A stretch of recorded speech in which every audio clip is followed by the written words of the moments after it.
पुणे से करीब 45 किलोमीटर दूर एक नदी है। इस नदी से 2 दिनों में 2 किश्तों में कुल 7 लाशें मिलती हैं। इनमें 3 बच्चे भी थे। तफ्तीश के दौरान पता चलता है कि सातों एक ही परिवार के थे। पुलिस इसे शुरुआत में सामूहिक खुदकुशी का मामला बताती है, लेकिन फिर जैसे ही जांच आगे बढ़ती है, मामला सामूहिक खुदकुशी से सामूहिक हत्याकांड में तब्दील हो जाता है।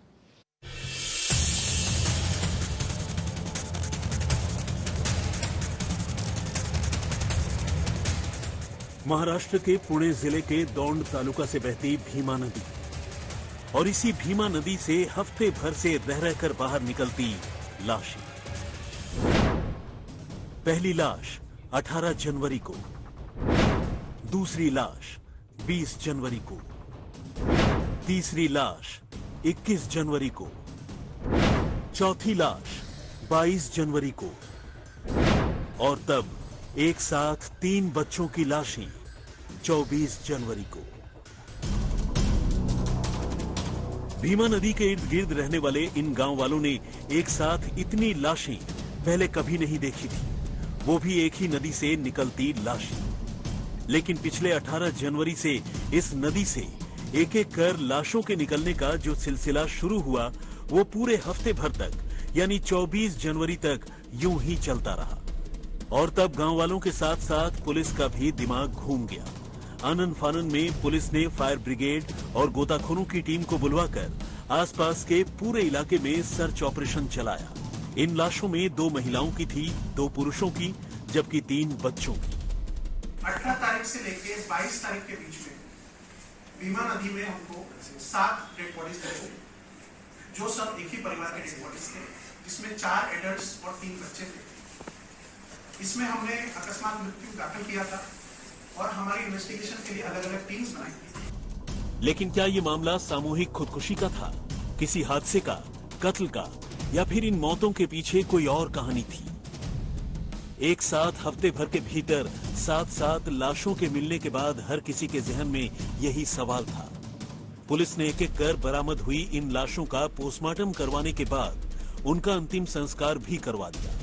लेकिन जब 25 जनवरी को यानी लाशों के बरामद होने के सिलसिले के रुकने के ठीक अगले दिन इन मौतों के साथ कत्ल का एंगल जुड़ा, तो एकाएक मानो पुलिस के भी हाथ पांव फूल गए। चौंकाने वाली बात यह रही कि शुरुआती पोस्टमार्टम रिपोर्ट में सभी के सभी 7 मौतों की वजह डूबने से होने की बात कही गई थी।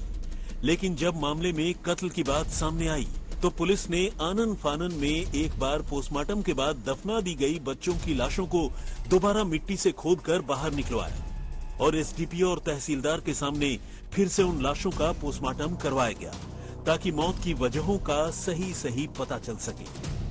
अब तक की तफ्तीश में पुलिस को पता चला है कि मरने वाले इन 7 लोगों को एक एक कर एक पुल के ऊपर से नीचे फेंका गया। इनमें बच्चों को पहले पानी में फेंका गया, जबकि बड़ों को उसके बाद।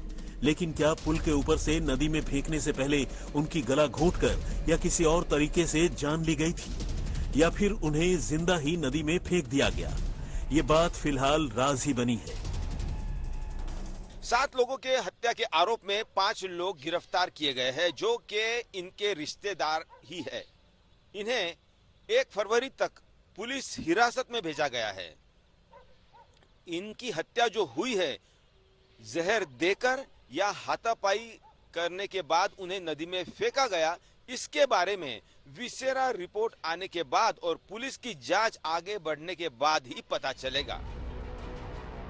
इस बीच तफ्तीश में पुलिस को कुछ अहम बातें पता चली हैं। पुलिस ने मरने वाले लोगों में से एक की जेब से एक मोबाइल फोन बरामद किया था।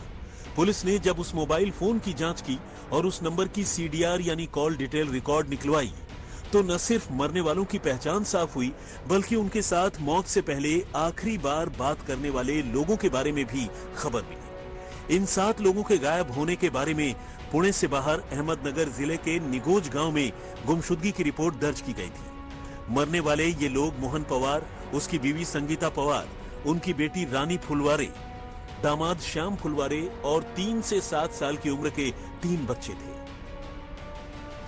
अब पुलिस ने जब मारे गए लोगों से आखिरी बार बात करने वालों से पूछताछ की, तो पता चला कि ये मौतें खुदकुशी या हादसे का नतीजा नहीं है, बल्कि इसके पीछे की वजह कत्ल है। ये अकस्मात मृत्यु का इन्वेस्टिगेशन करते समय हमारे सामने कुछ तथ्य आए जिससे हमें यह समझ में आया कि इन 7 लोगों का मर्डर किया गया है और ये मर्डर उनके ही रिश्तेदार परिवार जो उसी गांव में रहता है उन्होंने किया है। उन सबका नाम प्रेस नोट में दिया है, फिर भी मैं आपके लिए रिपीट करता हूँ।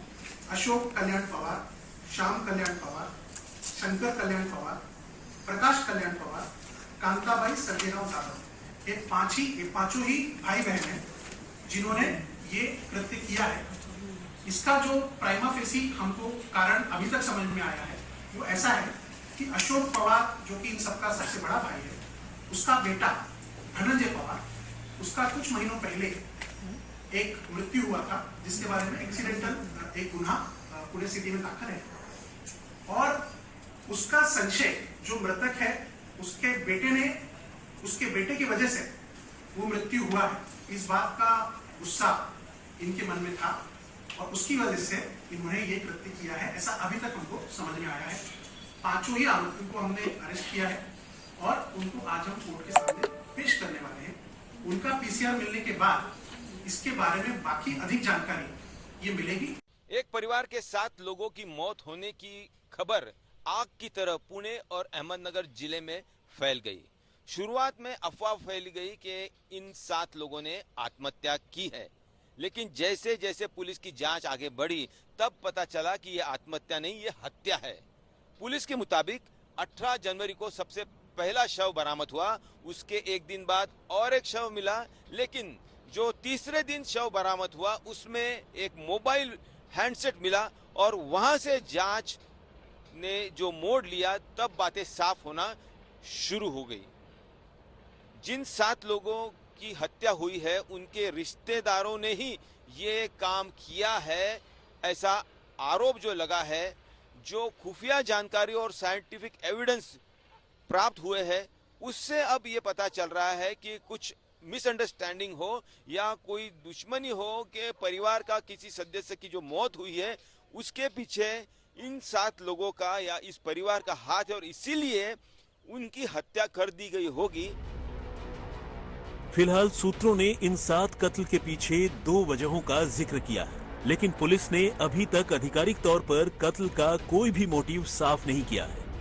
इनमें पहली वजह है एक शादीशुदा लड़की के साथ इस परिवार के किसी सदस्य के फरार हो जाने की, जिसके बदले के तौर पर कत्ल की बात कही जा रही है। जबकि दूसरी वजह एक लड़के की मौत की है जो चंद महीनों पहले एक सड़क हादसे में हुई थी और आरोपी परिवार इस मौत के लिए मारे गए परिवार को दोषी मानता था और उनका कहना था कि वो सड़क हादसा दरअसल एक कत्ल था। पुलिस ने फिलहाल इस सिलसिले में एक ही परिवार के 5 भाई बहनों को गिरफ्तार किया है जो रिश्ते में मारे गए मोहन पवार के भी कजन लगते हैं। ये हैं अशोक कल्याण पवार, श्याम कल्याण पवार, शंकर कल्याण पवार, प्रकाश कल्याण पवार और कांताबाई सर्जाबाई जाधव। इनमें अशोक कल्याण पवार के बेटे धनंजय पवार की कुछ महीने पहले सड़क हादसे में मौत हो गई थी, लेकिन पवार परिवार ये सोचता था कि उस लड़के का कत्ल मोहन पवार और उसके घर वालों ने किया है। फिलहाल पुलिस ने इस सिलसिले में आईपीसी की धारा 302 यानी कत्ल और 120 बी यानी आपराधिक साजिश रचने की धाराओं में मामला दर्ज किया है। इस तरह पुलिस ने एक नदी से मिली 7 लाशों की पहली तो सुलझा ली है। ये भी साफ कर दिया है कि ये लाशें खुदकुशी नहीं बल्कि कत्ल का नतीजा थी। लेकिन जब तक पुलिस इन मौतों के पीछे की असली वजह का आधिकारिक तौर पर खुलासा नहीं करती है, तब तक इन मौतों को लेकर सवाल बना रहेगा। बारामती से वसंत मोरे के साथ पंकज खेलकर, पुणे, आज तक।